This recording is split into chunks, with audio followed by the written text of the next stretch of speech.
Alright, hello and welcome. This is CT5 and today I'm just going to gush a little bit about triangle strategy. I've been playing this game a lot recently, so thank you to my friend and housemate who's been letting me play it on our Switch. And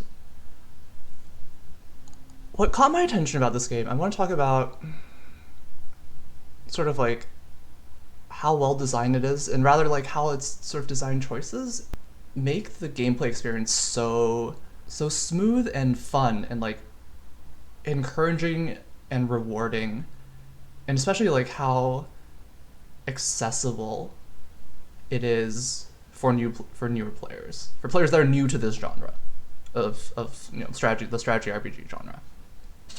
This is a genre that I'm very familiar with. It's, I've been playing these types of games for most of my life. Really love them.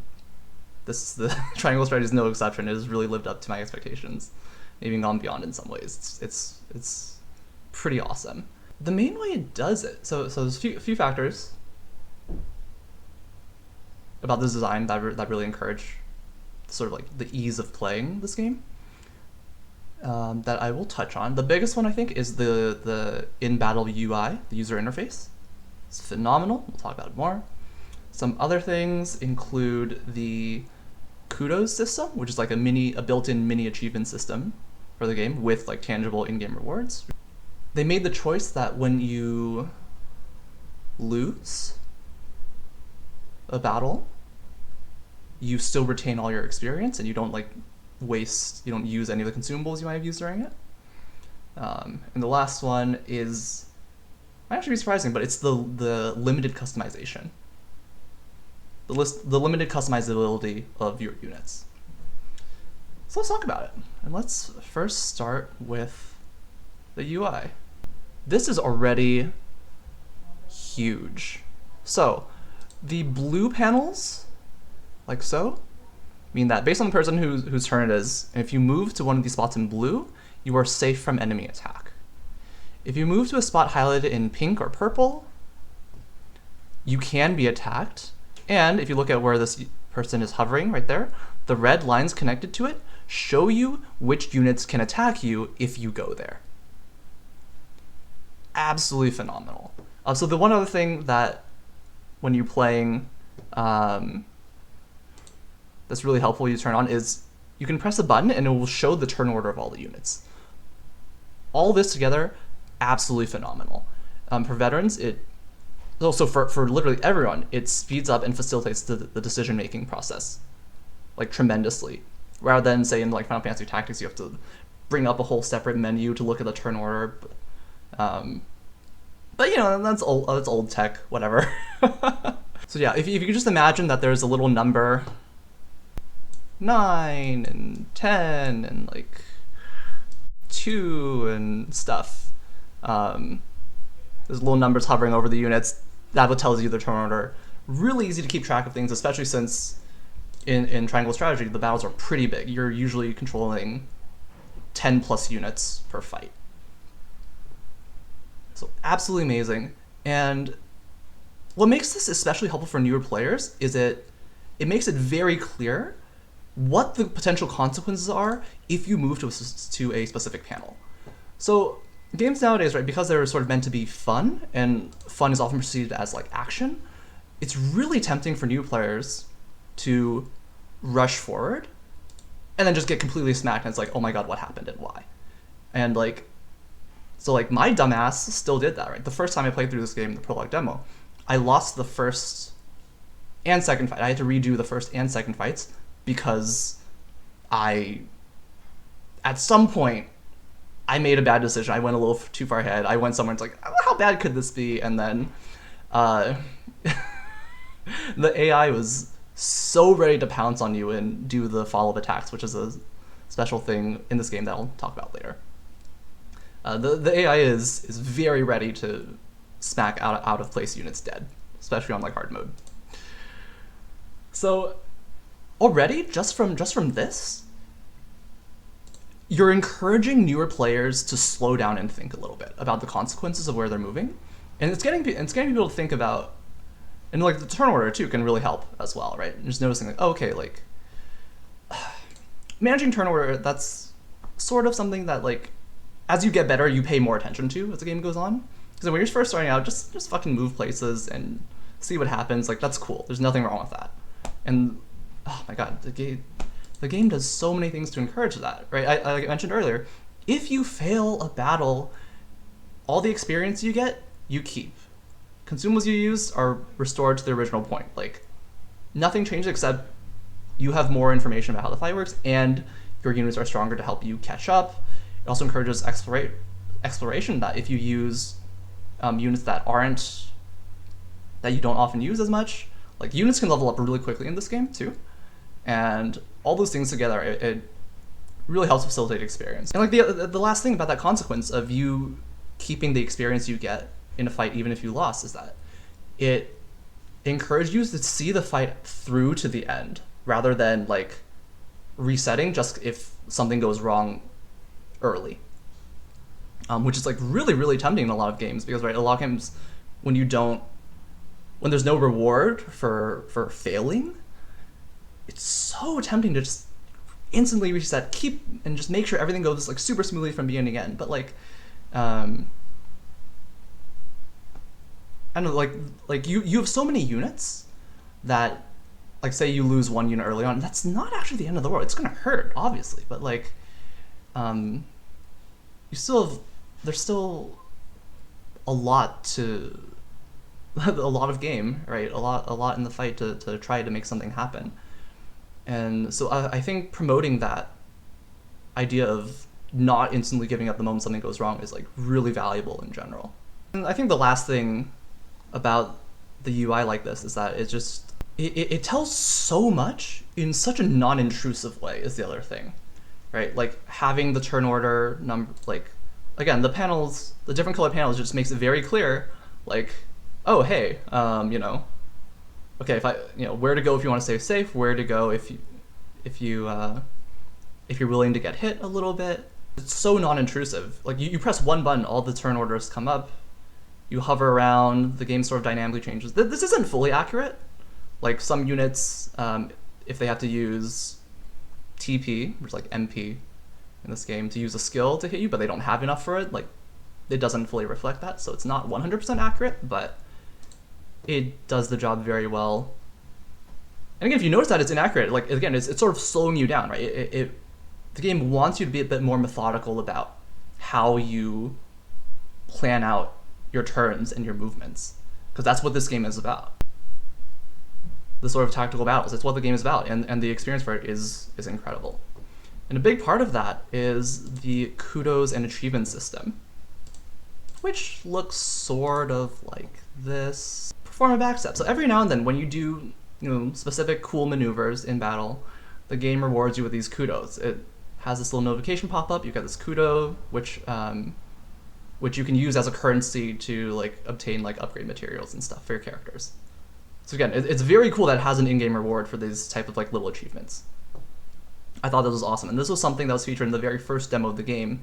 Things that stood out to me in that very first demo, the UI, which actually originally I don't think had the turn order thing on the units.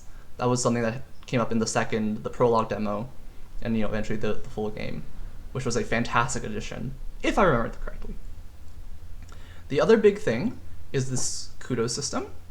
This thing was very cool to have this sort of like immediate rewarding feedback from the game. And again, this is especially relevant for newer players, right? This encourages you to look for opportunities to make these sort of strategically, tactically good maneuvers. And the last thing that's related to this, I don't have an example of this, but there's a special team attack system in this game called the follow-up attack, where if the enemy's in the middle and you have people surrounding on both sides, if one side uses a physical-based attack or skill, the person behind it will do a follow-up attack and get a free smack in as well. And that is one of those things that you can obtain a kudo for. It's very cool, and it's really fun when it happens. Like the game zooms in a little bit, goes in brief slow-mo to highlight the follow-up attack. It feels really good. Like seeing all that happen in the first demo, it really made an impact. And I was like, and that was when I was like that along with the UI stuff, it was like, oh my god, this might be freaking amazing, and it has been. It has been. There's actually another thing that I also didn't have a video for. These things just come to mind. In the story battles, as you're choosing where units can go, and also another cool thing, I guess this is probably pretty standard now. Again, most of my memories are comparing to like Final Fantasy Tactics, but in this game you see the whole map and where all the enemies are before, while you choose where to place your units. So you already have full information of what's going to happen, so you know what to put in, so you don't sort of accidentally walk into a battle blind with the unfortunate team composition based on the map and whatever else. And it's like, all right, that's obviously feel a bad moment if you go in if you had no idea how something's supposed to be, and it just sucks, right? So that was like a small quality of life thing that's probably standard by now. I can't remember. All these games get jumbled together a little bit, and there's slight variations. But in the story battle, when you're choosing a unit to place down, the game will often highlight certain recommended units. And this actually serves multiple purposes. Again, for beginners, this is a handy way to just have them dive into the fight. Right? Just, recommend, okay, let's use it and try it out, see what happens. But then as you play the game, so it's a really handy just sort of like jumping off point for people, because in this game you're managing again, there's over 25 characters in this game, and you're deploying around 10 of them each fight for most fights. That's a lot of units to manage. That's a lot of units to manage.